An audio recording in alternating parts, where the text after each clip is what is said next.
자, 오늘은 11조에 대해서 함께 나누도록 하겠습니다. 우리가 지금 이제 구약 성경을 창세기부터 순서대로 말씀을 나누고 있는데 지금 신명기까지 왔고요. 신명기에서 오늘은 14장 11조에 대한 규례가 나와져 있습니다. 그러니까 신명기에서 우리가 중요하게 봐야 할 내용들 가운데 빠질 수 있는 게 아니라 빠질 수 없는 것이 뭐냐면 바로 11조 규례라는 거죠. 성경의 감사헌금에 대해서나 선교헌금 아니면 또 뭐가 있을까요? 다른 여러 가지 목적헌금이라든지 이런 다른 여러 가지 근거를 찾기는 그렇게 쉽지 않습니다. 그러니까 그것은 거의 대부분은 이제 오늘날과 같은 교회 제도가 형성이 되면서 필요에 의해서 이런 명목처럼 명목의 헌금이 생겨난 거죠. 그렇죠?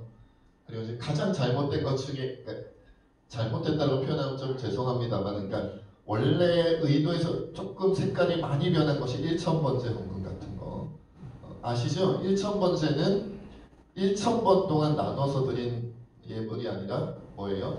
한 번에 1000마리를 드려서 1000번째인데 그 이제 우리는 이제 한 번씩 해서 1000번을 드리는 걸로 변질하기보다는 이렇게 의미를 잘못 이해한 거죠. 방식을. 그런 것들이 있고는 한데, 근데 거의 유일하게 성경에서 공식적으로 하나님께서 명령하신 헌금 제도라고 해야 될까요? 그것이 바로 11조입니다. 11조. 그래서 11조를 잘 알아야 헌금에 대해서도 더 잘 이해할 수 있고, 그냥 헌금이 아니라 헌신이 무엇인지에 대해서도 우리가 알 수 있게 되는 그 출발점이 11조이다.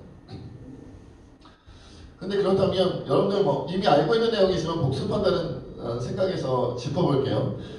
성경에 가장 먼저 11조를 드린 분, 가장 먼저 기록된 것이 누군지 아십니까? 아시다시피 아브라함이죠.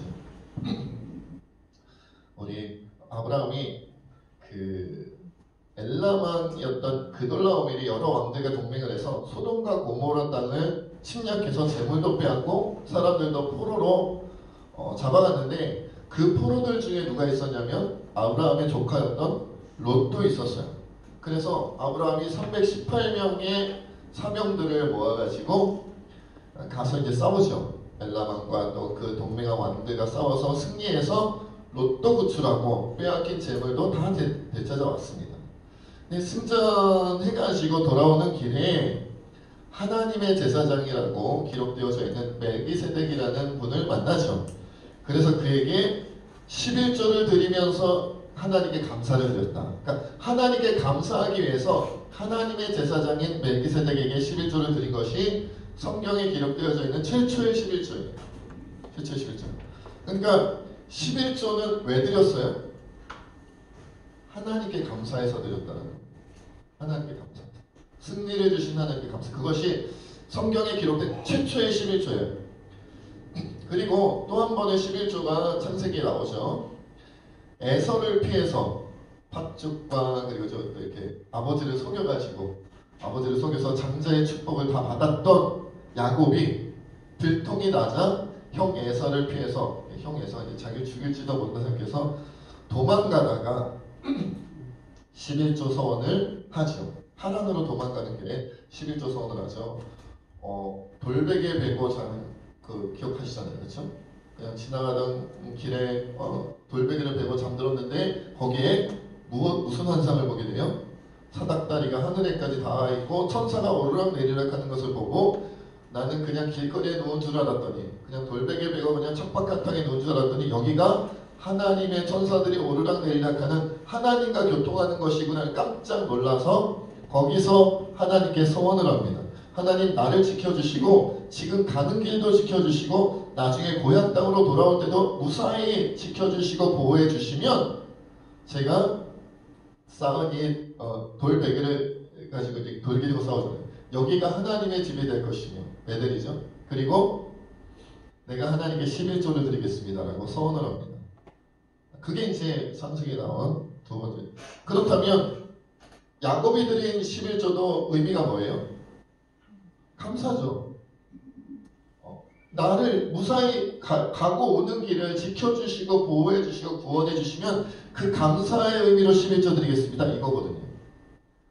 그런데 우리가 알고 있는 구약시대의 11조는 그래서 이 두 가지 11조, 그러니까 아마도 아브라함과 야곱이 11조를 하나님께 감사의 제목으로 드렸던 것으로 보아 당시에 그 당시에 그 지역에 그런 어떤 풍습이라고 해야 될까요? 그런 모습들이 있었던 것 같아요. 뭔가 굉장히 감사하면 내가 가진 소유물의 10분의 1을 드리면서 그 감사 표시를 하는 것. 그것이 아마 그 당시 어떤 풍습 비슷하게 전해져 있지 않을까 싶습니다. 그러니까 아브라함도 야곱도 그런 식으로 감사를 표한 거예요. 근데 그것을 하나님께서 아예 율법의 조항으로 주신 것이 바로 언제예요? 모세를 통해 율법을 주실 때 아예 11조 규례를 무엇으로? 율법의 조항으로 주셨다는 거죠. 자, 그런데 그러면 이제 모세를 통해서 율법으로 하나님께서 11조 조항을 주실 때 그때 하나님께서 명령하신 11조의 종류는 몇 가지였을까요?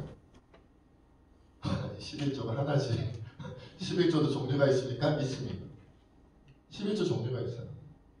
그래서 우리가 오늘날 11조에 대해 조금 오해하거나 착각하는 경우도 있는 것 같아요. 11조에 대해서 잘 모르니까. 사실 저도 초등학교 2학년 때부터 교회를 다니고 교회 학교를 거의 어려서부터 다녀서 청년부 졸업하고 신학교 다니고 했지만 11조가 몇 가지다 이렇게 배운 적이 없었던 것 같아요. 제가 언제 알게 됐냐면 설교 준비하다가 저도 11조는 하나인 줄 알았어요. 설교 준비하다가 11조가 하나가 아닌데 이런 것들을 나중에 알게 되는데 그래서 11조는 율법에 의하면 세 단계로 나뉘어져 있다라고 알려져 있습니다. 첫 번째 11조는 레위인과 제사장들을 위한 11조입니다. 이것이 이제 우리가 흔히 알고 있는 11조죠. 한 해의 추수가 끝나면 백성들은 먼저 모든 소출의 10분의 1을 구별해서 자기 성중에 거하는 레위인들에게 주어야 됐을까? 하나님께 드리는 11조지만 레위인들에게 줬어요. 그리고 레위인들은 백성들로 맡은 11조에서 다시 10분의 1을 구별하여 하나님께 거제를 이렇게 하나님께 올려드리는 그런 모습으로 드리는 제사거든요. 그렇게 하나님께 거제의 모습으로 드린 다음에 그 거제로 드려진 11조는 제사장들에게 줍니다. 그러니까 백성들이 11조를 걷어서 레위인을 주면 레위인들이 11조를 또다시 제사장들에게 주는 거예요. 제사장들은 물론 모두가 레위 지파 사람이긴 하지만 그 중에서 일부가 제사장이 되는 거잖아요. 이것이 우리가 알고 있는 가장 일반적인 평범한 11조의 모습이라는 거죠. 그러면 왜 11조를 레위인들과 제사장들의 생계를 위하여 생활비로 주게 되었느냐? 왜 그럴까요? 이미 알고 계십니다마는 하나님께서 12지파가 이스라엘 12지파 가나안 땅을 정복해서 다 땅을 나눠주잖아요. 유다는 어느 땅, 루벤은 어느 땅, 스불론은 어느 땅 이렇게 땅을 나눠줄 때 한 지파만 땅을 받지 않죠. 어느 지파예요? 레위 지파. 레위 지파는 왜 땅을 받지 않았어요? 하나님께서 너희는 땅이 아니라 나 하나님이 너희의 기업이 되겠다라고 약속해 주셨어요. 그러면서 너희는 무슨 일을 해라? 하나님을 섬기고 이 성소, 이 지성소 이것을 관리하고 지키고 이런 일들을 하라고 그들에게는 땅을 주지 않았어요. 그러니까 땅을 받지 않았으니까 뭘 할 수가 없어요? 농사를 지을 수도 없고 목축업을 할 수도 없지요. 땅이 없는데. 그렇죠? 그러니까 11개 지파 땅을 부여받은 11개 지파 사람들이 생활비를 주지 않으면 이 레위 지파 사람들과 제사장들은 굶어야 돼요. 그러니까 어떻게 해요? 그래서 하나님을 섬긴다라는 명목으로 하나님께서 그들에게 11조를 주게 하신 거예요. 그러니까 레위인에게 주는 거고 제사장에게 주는 거지만 사실은 누구에게 드리는 거예요? 하나님께 드리는 것이다. 이것이 이제 우리가 알고 있는 일반적인 11조죠. 그런데 여러분 오늘 본문 말씀을 읽으면서 좀 이상한 거 안 느끼셨습니까? 안 느끼셨구나. 오늘 11조에는 그 내용이 나오나요? 레위인을 위하여 10분의 1을 드려라. 제사장들을 위해 10분의 1을 드려라. 그 내용이 있어요? 없어요? 27절에 있나요? 네. 찾으시면 신기한 겁니다. 왜냐하면 내용이 없는데 찾으시면 없는 내용을 발견하면 대단하신 겁니다. 그러니까 오늘 기록되어져 있는 11조 규례는 조금 다른 성격인 걸 알 수 있어요. 이것은 우리가 몇 절에 그것이 나오냐, 몇 절에 나오니까 기쁨의 11조라고 주님이 우리에게 말씀하고 있어요. 기쁨의 11조. 그래서 이것을 무엇으로 표현하냐면 축제의 11조라고도 표현합니다. 축제의 11조. 첫 번째, 그러니까 오늘 기록된 11조는 두 종류가 기록되어져 있는데, 첫 번째 레위인과 제사장에게 드리는 11조가 아닌 소위 말하면 두 번째 11조, 세 번째 11조를 기록한 거란 말이에요. 첫 번째 11조를 바친 백성들이 그 나머지 10분의 9가 남았잖아요. 그 중에서 또다시 소출 가운데서 10분의 1을 구별하여 직접 중앙 성소로 가지고 올라오게 하나님께서 명령하셨어요. 그래서 그리고는 한 해 동안 풍성한 축복을 내려주신 하나님께 감사의 축제를 드리는 비용으로 사용되었습니다. 그래서 우리가 이것을 무엇이라고 표현하냐면, 무엇이라고 표현해요? 축제의 11조다 혹은 기쁨의 11조다, 이렇게 표현을 했다는 거예요. 그리고 여러분 중간에 보면 그런 내용이 나오죠. 24절에 보면 택하신 곳이 너에게서 너무 멀고 행로가 어려워서, 그 내용이 나오죠. 그렇죠? 그래서 여러분이 중앙 성소가 있는 곳에서 가까이 사는 사람들은 그냥 짐승을 가지고 가서, 소출을 가지고 가서 11조를 드리면 되는데, 멀리 사는 사람들은 이 성소로 짐승이나 아니면 소출을 가져가기가 쉬워요, 어려워요? 어렵죠. 오늘날처럼 무슨 차량이 있다든지 배나 비행기가 있는 게 아니니까 어렵단 말이에요. 그래서 오늘 내용을 읽어보시면 그 내용이 나옵니다. 25절에 뭐가 나와요? 그것을 돈으로 벗고 그 돈을 쌓아가지고 내 하나님 여호와께서 택하신 곳으로 가서 내 마음에 원하는 모든 것을 그 돈으로 사라. 그러니까 소출과 곡식을 가지고 가는 게 아니라, 가축을 가지고 가는 게 아니라 돈 들고 가는 거예요. 돈을 들고 가서 그 소출에 해당하는, 그 가축에 해당하는 돈을 들고 가서 중앙성소의 근처에 가축을 파는 그러한 장치가 마련되어 있었던 거죠. 이게 무엇과 비슷해요? 우리가 여기까지 설명한 무엇이 연상이 됩니까? 예수님의 그 성전을 청결하게 하셨을 때 가축 팔고 비둘기 파고 상을 엎으셨잖아요. 그 내용과 어찌 보면 연결이 되는 거예요. 그때부터 그런 제도가 있었던 거죠. 멀리서 오는 사람들을 위해서. 만약에 분당에 만약에 중앙 성소가 있다고 하는데 부산에서 온다 그러면 차도 없고, 그죠? 비행기도 없고 하면 어떻게 오겠어요? 가축을 많이 데리고 와야죠. 막 곡식을 싸매들고 어떻게 와요? 그러니까 돈 들고 와서 이 분당 근처에서 가축을 싸가지고 하나님께 11조로 바쳤다는 말이죠. 그래서 감사의 축제로 하나님께 영광을 돌렸다. 그리고 이럴 때 가족과 친지들 뿐만 아니라 모든 남녀 종들과 성중의 레위인들까지, 아까 어느 분께서 말씀하신 27절의 내용이 그 내용인 거예요. 내 성읍에 거주하는 레위인은 너희 중에 분깃이나 기억이 없는 자니 그들도 저버리지 말고 어떻게 해라? 함께 그 축제에 참여하게 만들어라. 그 내용. 이것이 두 번째 축제의 11조입니다. 그럼 세 번째 11조는 뭘까요? 28절, 29절에 기록되어져 있죠. 29절. 이것은 구제의 11조입니다. 안식년을 기준으로 해서 그 다음 안식년 바로 다음 해부터 첫째, 둘째, 셋째 해로 나뉘어서 세 번째 제3년과 또 3년이 지나면 몇 번째예요? 제6년째. 3년, 6년, 그리고 7년째는 뭐예요? 안식년. 그러니까 안식년 다음에 제1년, 제2년, 제3년, 3년, 6년, 3년, 6년째마다 무엇을 하느냐? 그때 드리는 두 번째 11조, 아까 축제의 11조를 드렸었잖아요. 그러니까 첫 번째 해, 두 번째 해, 그 다음에 네 번째 해, 다섯 번째 해는 기쁨의 축제의 11조로 드리고, 매 3년, 3년째 해와 여섯 번째 해는 축제로 드리지 말고 무엇으로 드려라? 구제로 드려라. 구제로 드려라. 그래서 성중의 거하님, 레위인과 나그네와 가난한 자와 고아와 과부 등을 위한 구제비로 사용하게 하셨어요. 우리 28절과 29절만 다시 읽어볼까요? 시작. 내 삼년 끝에 그의 조상의 신들을 다하며 내 성읍에 저축하여 너희 중에 분깃이나 기억이 없는 레위인과 내 성중에 거류하는 객과 고아와 아무들이 와서 먹고 벌게 하라. 왜냐하면 내 하나님 여호와께서 내 손으로 하는 범사에 내게 복을 주시리라.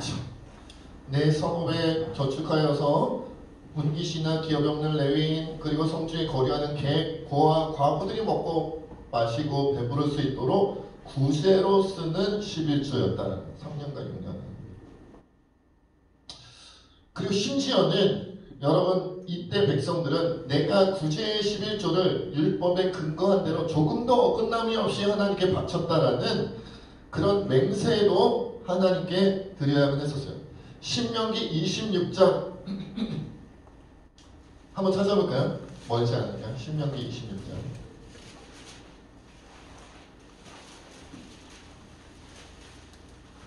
신명기 26장 12절 13절 함께 읽겠습니다. 26장 12절 13절 시작. 11조를 드리는 해에 내 모든 소산의 11조 내기를 마친 후에 그것을 레위인과 객과 고아와 과부에게 주어 내 성읍 안에서 먹고 배부르게 하라. 그리할 때에 내 하나님 여호와 앞에 아뢰기를 내가 선물을 내 집에서 내어 레위인과 객과 고아와 과부에게 주기를 주께서 내게 명령하신 대로 명령대로 하사오니 내가 주의 명령을 범하지도 아니하였고 잊지도 아니하였나이다. 그러니까 구제의 11조를 드리면서 하나님께 아뢰어야 했다고 해요. 주님, 제가 구제의 11조를 주님이 명령하신 대로 하나님 명령하신 대로 했습니다. 거짓 없이 했습니다. 라고 선포하겠다, 선언하겠다라는 거예요. 14절 15절까지 읽어볼게요. 시작. 내가 애국한 날에 이 선물을 먹지 아니하였고 부정한 몸으로 이를 베어주지 아니하였고 죽은 자를 위하여 이를 쓰지 아니하였고 내 하나님 여호와의 말씀을 정정하여 주께서 내게 명령하신 대로 다 행하였사오니 원하건대 주의 거룩한 처소 하늘에서 보시고 주의 백성 이스라엘에게 복을 주시며 우리 조상들에게 맹세하여 우리에게 주신 덕과 꿀이 흐르는 땅에 복을 내리소서 할지니라. 내가 구제의 11조를 정해진 대로 하나님께 드리고 백성들을 구제했으니 이제 어떻게 해요? 이 덕과 꿀이 흐르는 땅에 나에게 우리에게 이스라엘에게 뭐를 내려달라? 복을 내려달라라고 말하는 근거가 되었다는 거예요. 내가 하나님 명령들을 구제했으니까 하나님 내게 덕과 꿀이 흐르는 땅에서 복을 주옵소서, 이런 근거가 되었다라는 것이죠. 그래서 여러분 11조는 결국 뭐예요? 11조에서 가장 중요한 게 뭐였어요? 하나님께 감사해요.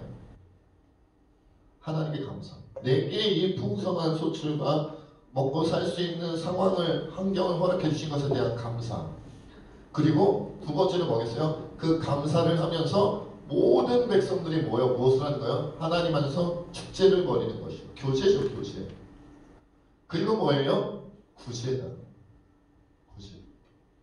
이것이 11조의 정신이었다는 거예요. 가장 중요한 건 하나님께 감사. 감사하는 백성들이 모여 서로 교제함. 그리고 그 교제 가운데서도 솔직히 배고픈데 누가 교제 가운데 기뻐하고 누가 축제를 벌이겠어요. 그러니까 그들이 슬퍼하지 않도록, 그들이 아파하지 않도록 구제까지 하는 것. 이것이 11조예요.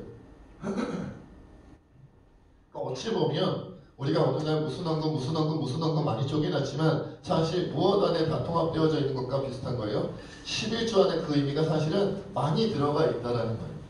많이 들어가. 근데 이제 오늘날은 우리 성도님들이 워낙 지식 수준이 올라가고 또 인터넷을 통하여 정보가 많이 우리 알려지고 하다 보니까 어떤 말씀들을 많이 하세요? 11조는 구약시대의 규칙이지, 규정이지. 신약시대에는 11조를 지킬 필요가 없는 것 아니냐. 심지어는 11조를 지키는 것이 잘못된 것이 아니냐 라고 말씀하시는 분들도 꽤 많더라고요. 점점 많아지는 것 같아요. 그리고 우리 이 장년부 세대들은 별로 그렇지 않은데 이제 젊은 세대들로 내려가면 내려갈수록 점점 더 11조에 대한 개념이 약해질 뿐만 아니라 부정적인 나쁜 이미지를 많이 갖고 있다. 그래서 우리는 여기서 신약 시대뿐만 아니라 성경 전체의 기준이 되는 한 분이 계시죠? 그분이 누구세요? 예수님이시죠. 예수님의 모습을 한번 봅시다. 마태복음, 이거 찾아도 될 것 같아요. 마태복음 23장. 마태복음 23장 23절입니다.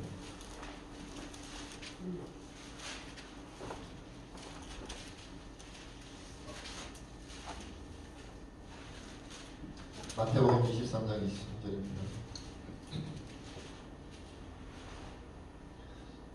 마태복음 23장 23절 함께 했습니다. 시작. 나 있을진저 외식하는 서기관들과 바리새인들이여 너희가 박하와 회양과 근체의 11조는 들이되 율법에 더 중한 바 정의와 긍휼과 믿음은 버렸도다. 그러나 이것도 행하고 저것도 버리지 말아야 할지니라. 여러분 11조를 하라는 거예요 말라는 거예요? 예수님이 하라는 거죠. 하는데 11조 한다고 해서 신앙생활 많이 한 것처럼 생각하지 말라는 거예요. 11조 한 사람은 당연히 정의와 긍휼과 믿음을 갖고 있어야 된다. 정의와 긍휼과 믿음의 행위를 해야 된다. 그런 사람들이 11조 할 때 의미가 있는 것이 11조만 바치고 믿음이 없거나 정의롭지 않거나 긍휼이 없는 사람은 뭐가 없다? 11조를 바칠 의미도 없다는 거예요. 여러분들이 하나님께 11조를 드릴 때 그것이 의미가 있으려면 하나님의 정의로움, 하나님의 긍휼하심, 하나님을 향한 믿음이 같이 있어야 11조가 의미가 있는 거예요. 한 군데 한번 도착했습니다. 누가복음 11장. 누가복음 11장 42절. 누가복음 11장 42절.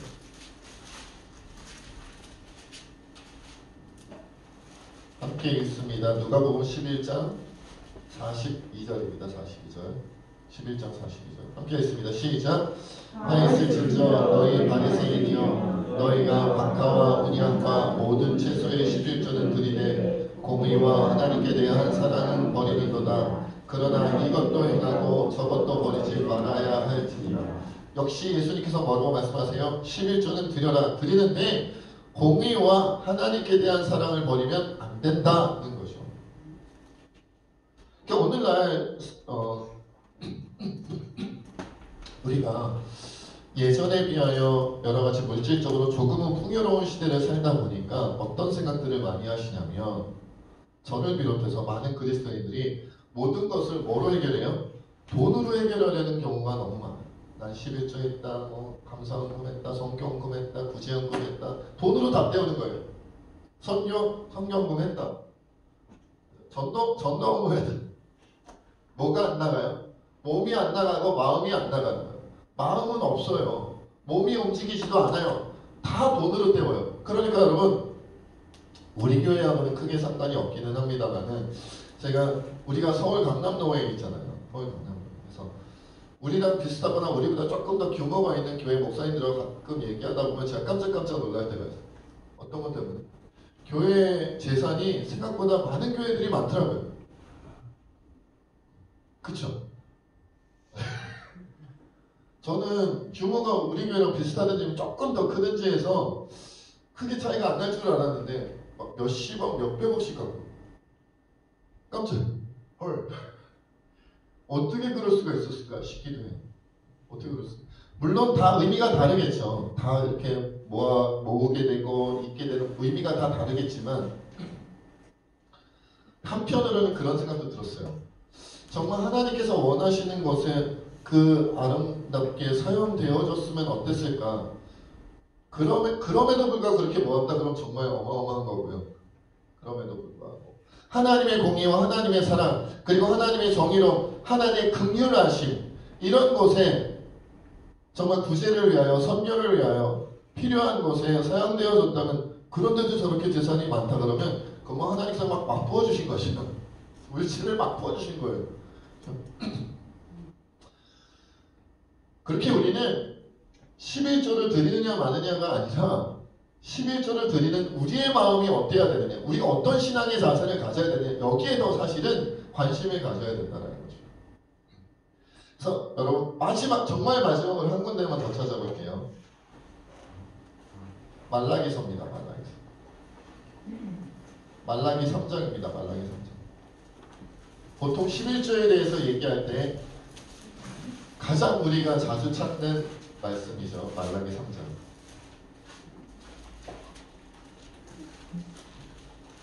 오늘 11조를 설명하려니까 설명 강의 같죠? 7절에서 10절입니다. 7절에서 10절. 함께 읽습니다. 시작. 만군의 여호와 나의 이르노라 너희 조상들의 날로부터 너희가 나의 길을 떠나 지키지 아니하였도다. 그런즉 내게로 돌아오라. 그리하면 나도 너희에게로 돌아가리라 하였더니 너희가 이르기를 우리가 어떻게 하여야 돌아가리까 하는도다. 사람이 마치 하나님의 것을 도둑질하겠느냐. 그러나 너희는 나의 것을 도둑질하고도 말하기를 우리가 어떻게 주의 것을 도둑질하겠나이까 하는도다. 이는 곧 11조와 봉헌물이라. 너희 곧 온 나라가 나의 것을 도둑질하였으므로 너희가 저주를 받았느니라. 만군의 여호와가 이르노라 너희의 온전한 11조를 창고에 들여 나의 집에 양식이 있게 하고 그것으로 나를 시험하여 내가 하늘 문을 열고 너희에게 복을 쌓을 곳이 없도록 붙이지 아니하나 하노라. 여러분 말라기서는 아시는 것처럼 구약 성경의 마지막 선지자 말라기죠. 그렇죠? 마지막 선지자예요. 마지막 선지자. 그리고는 400년 동안 선지자가 끊깁니다. 하나님의 말씀을 전하는 사람이 없어져요. 400년 동안. 그리고 나서 이제 다시 누구로부터? 세례요한으로부터 예수님이 가지고 신약 시대가 시작이 되는 거죠. 마지막으로 주님이 하나님께서 말씀하신 게 성전에 대한 말씀도 하시고 여러 가지 말씀을 하시지만 무엇보다 강력하게 무슨 말씀하셨냐면 너희가 11조와 봉헌물을 도둑질했다. 이 말은 뭐예요? 바치지 않았다. 아니면 바치더라도 거짓 것을 바쳤다. 흠없는 짐승을 바치거나 이런 식으로 아예 도둑질했다라고 주님이 말씀하시잖아요. 도둑질했다는 라고 말씀하시는 거예요. 그래서 너희가 무엇을 받았다? 구전에 너희가 저주를 받았다. 한두 사람이 그런 것이 아니라 온 나라가 그랬다. 모든 이스라엘에서는 다 그랬다라는 거예요. 모든 이스라엘. 그래서 하나님께서 말라기서에 보면 그 예언서에 보면 뭐라고까지 말씀하시냐면 성전 문 닫아라. 난 니네가 드리는 예배 받고 싶지 않다. 너희가 드리는 제사를 받고 싶지 않다고까지 말씀하셨어요. 왜요? 바로 이런 부분들 때문에 그렇다. 바로 이런. 우리는 사실 말라기서에서 11조 하면 3장 10절만 읽죠. 11조를 창고에 드리면 너희가 하늘 문을 열고 너희에게 복을 쌓을 것이 없도록 붙지 아니하나 보라. 여기만 읽잖아요. 그렇죠? 앞부분 안 읽어. 저도 많은 목사님들을 통해서 이렇게 설교 들을 때 3장 10절만 가지고 주로 말씀 많이 하시더라고요. 근데 하나님의 말씀은요. 확인해봐라. 내가 복 주려고 하는데 내가 받을 준비를 안 하고 있는 이런 느낌이 아니고 화가 나신 거예요. 사실. 니네가 11절 도둑질해? 이런 거죠. 복음을 도둑질해. 말하자면 이거죠. 여러분 만약에 좋습니다. 신약 시대니까 11조를 드리지 말자. 그것이 성경적인 것 같다. 그것이 맞는 것 같다라고 쳐봅시다. 그렇게 생각 안 하지만 그렇게 쳐봅시다. 그러면 우리 아주 노골적으로 우리 교회 새집교회라고 합니다. 교회 월세는 무엇으로 낼까요? 월세를 위한 모금이나 헌금을 따로 해야겠지. 그렇죠? 목사가 있으면 목사 생활비를 줘야 되잖아요. 있습니다. 우리 교회 목사. 그러니까 그것을 위한 헌금이나 모금을 또 따로 해야겠죠. 그것만 들어가나요? 교회 전기세 들어가고 뭐 수도세도 들어가고 그렇죠? 뭐 마이크도 쓰다 보면은 그렇죠? 언젠가 바꿔야 되고 뭔가 교회가 굴러가야 됩니다. 유지비가 들어가야 돼요. 건축물이 있고 그렇죠? 우리 교회 예배당이 있고 그 안에는 여러 가지 구성물들이 있으니까 뭐가 필요해요? 유지비가 필요합니다. 보수비가 필요해요. 그러면 11조가 없다면 그것을 위해서 또 따로 무슨 헌금, 전기세를 위한 헌금, 수도세를 위한 헌금, 무엇을 위한 무슨 유지비를 위한 보수비를 위한 어떤 큰 헌금이라고 하기도 좀 그렇죠. 모금을 해야 될 거 아니에요. 모아야 될 거 아니에요. 뭔가가 있어야 그 재정을 가지고 교회가 유지되고 보수될 거 아닙니까? 안 그러면 그렇지 않다면 바로 다음 달부터 우리는 월세 낼 것이 없어서 이 건물을 사용하지 못할 수도 있어요. 그렇지 않습니까? 그렇죠. 하나님께 드린다라는 것은 하나님께서 이 장소를 우리에게 허락하시고 이 예배당을 허락하시고 이 안에 있는 모든 귀한 성물이라고 표현할 수 있겠죠. 하나님께서 허락하신 물품들에 대해서 그것을 허락하신 하나님께 감사함으로 드림으로 이것을 유지하겠습니다. 지키겠습니다. 보호하겠습니다. 이것을 통해 하나님의 영광을 위하여 사용하겠습니다라고 고백하듯이 드리는 게 11조인 거예요. 고백하듯이. 뿐만 아니라 아까도 말씀드렸던 것처럼 11조를 통하여 교제도 하고 하나님과도 교제하고 백성들끼리도 교제하고 11조를 통하여 구제도 하고 그렇죠? 그러니까 여러분 우리가 11조를 해야 되느냐 말아야 되느냐가 아니라 11조를 받으려고 하시는 받겠다고 말씀하신 그 하나님께서 어떤 마음으로 11조를 받으려고 하셨는지 그 마음의 의미대로 우리가 사용하느냐 아니면 잘못 사용하느냐 이걸 고민해야 되는 거죠. 사실은 그것이죠. 우리가 해마다 무슨 큰일이 나면 뭐 지진이 일어나든지 홍수가 일어나든지 하면 뭘 걷습니까? 여러분 구시에 모금을 하잖아요. 나라에서도 하고 무슨 단체에서도 하죠. 근데 예를 들어서 지진 피해를 입은 분들을 위하여 홍수 피해를 입은 분들을 위하여 모금을 했는데 그것 가지고 모은 사람들이 자기 배를 불리고 먹고 노는 데 쓰고 막 그거 모은 재단에서 만약에 해외여행 다니고 막 이러면 우리가 그거 가지고 뭐라 하는 것이 그렇잖아요. 만약에 그분들이 모금한 것 가지고 있는 그대로 그 홍수 피해를 입은 분들과 지진 피해를 입은 분들을 위하여 애누리 없이 잘 사용하고 잘 활용하면 왜 우리가 모금을 해야 되느냐고 하지 않고 오히려 그것을 모금해준 분들을 위하여 우리가 박수 쳐주고 기뻐해주고 감사하지 않겠냐는 거예요. 그렇지 않습니까? 11조를 모아서 문제인 게 아니라 11조를 모아서 엉뚱한 데 쓰니까 문제인 거죠. 헌금을 하기 때문에 문제인 게 아니라 헌금을 해가지고 엉뚱한 데 쓰니까 잘못 사용하니까 지혜롭게 또 하나님의 뜻대로 사용하지 않을 때 문제가 되는 거예요. 만약 우리가 바르게 사용하고 있다면 바르게 사용하기 위해 기도하고 애쓰고 노력하고 있다면 그럼에도 불구하고 만약 11조를 드리지 않고 헌금을 하지 않는다면 주님이 이렇게 말씀하실 거예요. 너희는 나의 은혜를 나의 감사를 빼앗아 도둑질했다.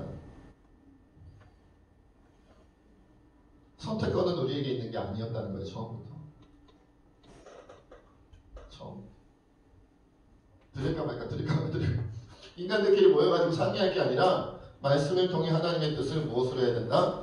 분별해야 된다. 마지막으로 한 가지 이야기하고 마무리 짓도록 하겠습니다. 어떤 구두쇠 노인이 있었다고요. 돈을 모으기만 하고 쓸 줄을 모르는 구두쇠가 있었는데 돈깨가 자꾸 가득가득 차니까 그 돈을 모조리 금덩이로 바꿔가지고 모아뒀다 그래요. 근데 이 금덩이가 너무 많다 보니까 집에 도둑이 들어서 누가 뺏어가면 어떨까 훔쳐가면 어떨까 고민이 되어서 궁리궁리하다가 담계란 밑에 구덩이를 파고 거기다 금덩이를 몰래 숨겨놓았어요. 그리고 밤새 아침마다 그 금덩이가 잘 있는지 아침마다 뜯어내서 담배랑 밑을 확인해요. 잘 있구나. 매일마다 그렇게 하는 거예요. 잠든 사이에 도둑이 들면 어떻게 하나 고민하면서. 그러다 어느 날 정말로 도둑이 들어가시고